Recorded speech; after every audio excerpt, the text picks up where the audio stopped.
Perkenalkan, saya Yosua Telemanua dengan NIM 825250006.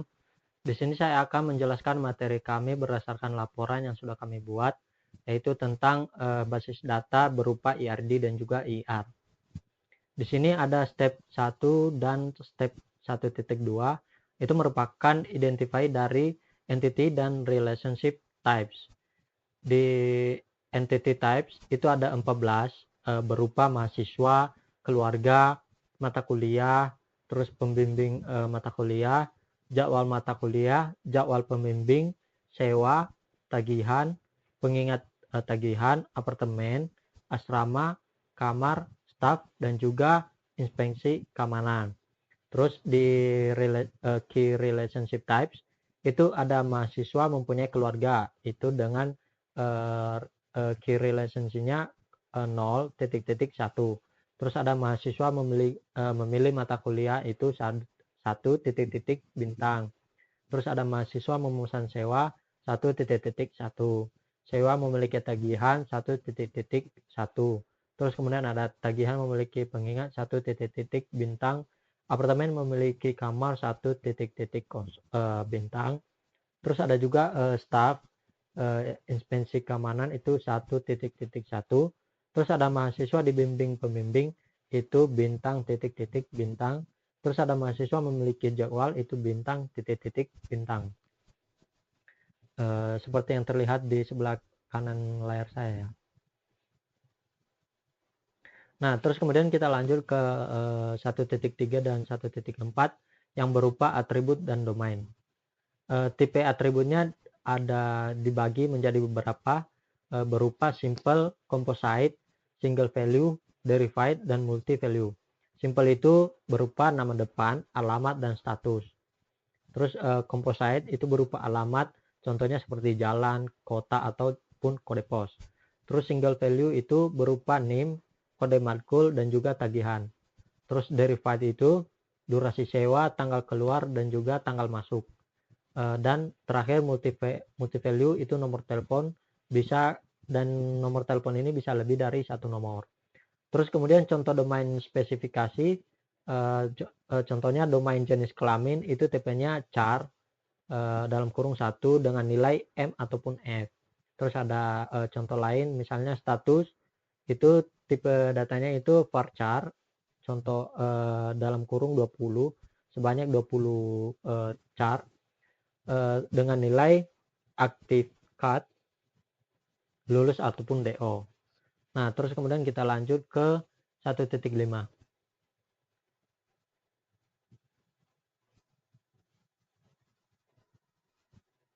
Nah, 1.5 ini berupa primary key, candidate key, dan juga alternate key. Kriteria pemilihan primary key ada beberapa. Yang pertama minimal set of attributes. Terus paling kecil kemungkinan nilainya berubah. Terus yang ketiga jumlah karakter atau digit paling sedikit. Dan juga paling mudah digunakan dari sudut pandang user. Contohnya, entity mahasiswa, candidate key-nya name dan email. Terus primary key-nya adalah email dengan alternate key yaitu email. Contoh lainnya misalnya mata kuliah. Mata kuliah candidate key-nya itu adalah kode matkul dan judul matkul. Terus dengan primary key yaitu kode matkul dan juga alternate key itu adalah judul matkul. Seperti itu contoh dari 1.5. Nah, 1.6 yaitu Enhanced Entity Relationship atau IR. Di sini ada specialization atau generalization, superclass. Superclass ini bisa berupa tempat tinggal, misalnya fasilitas atau hunian. Terus ada subclassnya yaitu apartemen. Di dalam apartemen ini berupa apartemen number, alamat, dan jalan, dan juga kode pos. Terus ada subclass asrama, ini nama asrama, nomor telepon, staff, kota, dan kode pos, dan lain-lain. Terus ada juga komposisi atau strong dependency, di mana kamar, apartemen, atau asrama wajib punya cascade delete. Misalnya ada tagihan sama dengan sewa, dalam kurung tidak ada tagihan tanpa sewa. Contoh lainnya misalnya pengingat tagihan, atau komponen lemah. Terus yang ketiga ada asumsi kelompok. Satu kamar hanya bisa di apartemen atau asrama, dalam kurung mutual eksklusif. Jadi satu sewa menghasilkan tepat satu tagihan awal. Seperti itu. Terus kita lanjut ke 1.7. Relasi non-redundan atau dipertahankan. Misalnya mahasiswa mempunyai keluarga. Itu dipertahankan. Kenapa dipertahankan? Karena data kerabat mandiri seperti nama kerabat, hubungan, dan nomor telepon itu masih berhubungan dengan mahasiswa mempunyai keluarga. Terus di awal pembimbing juga seperti time base tidak bisa digantikan dengan relasi statis. Terus ada sewa atau durasi sewa. Itu biasanya derived attribute. Contohnya tanggal keluar dan tanggal masuk. Terus kemudian kita lanjut ke step 21. Nah, di dalam step 21 ini yaitu dari derive relations for logical data model. Di sini ada beberapa aturan derivasi atau Connelly dan Beck. Yang pertama itu strong entity. Ini buat relasi dengan semua simple attribute. Terus yang kedua ada weak entity, membuat relasi plus FK dan juga parent entity. Terus yang ketiga ada satu titik bintang relationship. Ini berguna untuk post PK parent ke child sebagai FK.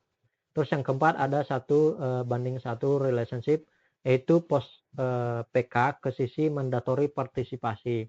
Terus ada bintang titik bintang, itu relationship ngebuat junction table dengan composite PK. Terus ada complex relationship, itu post FK dan semua entitas yang berpartisipasi.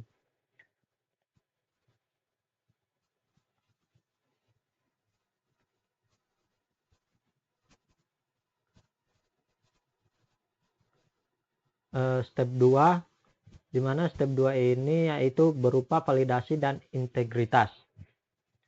Yang pertama kita melakukan normalisasi, di mana normalisasi ada 3, yaitu 1 NF, 2 NF, dan 3 NF.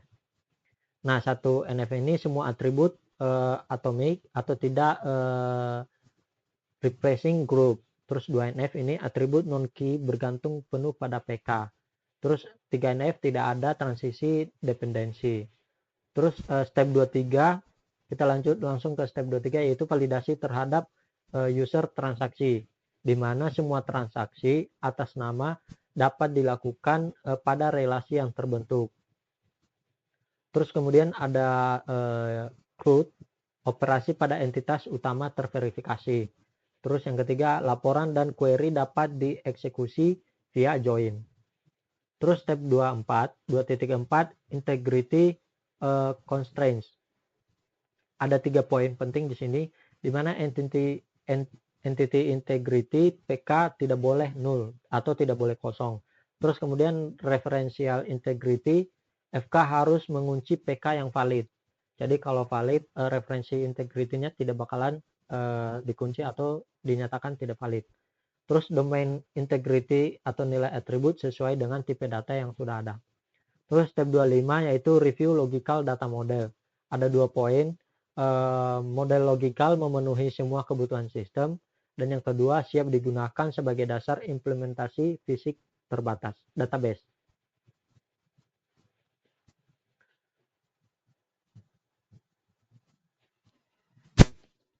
Jadi kesimpulannya adalah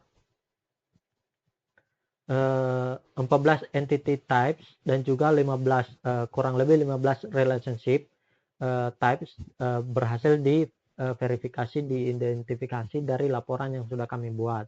Terus IIR ini mencakup spesialisasi apartemen atau asrama dan juga komposisi kamar, tagihan, dan pengingat. Jadi semuanya sudah ada di dalam IIR-nya, dan semuanya sudah komplit.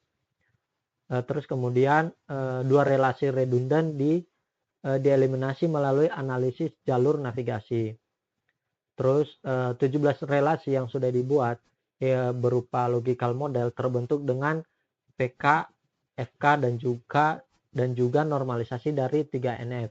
3NF ini dilakukan ketika 1NF dan 2NF telah berhasil diidentifikasi.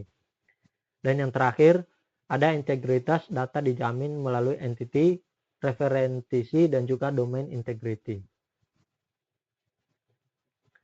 Nah, sekian presentasi dari saya. Kurang lebih mohon maaf apabila ada kata dan juga salah dalam penyampaian. Terima kasih.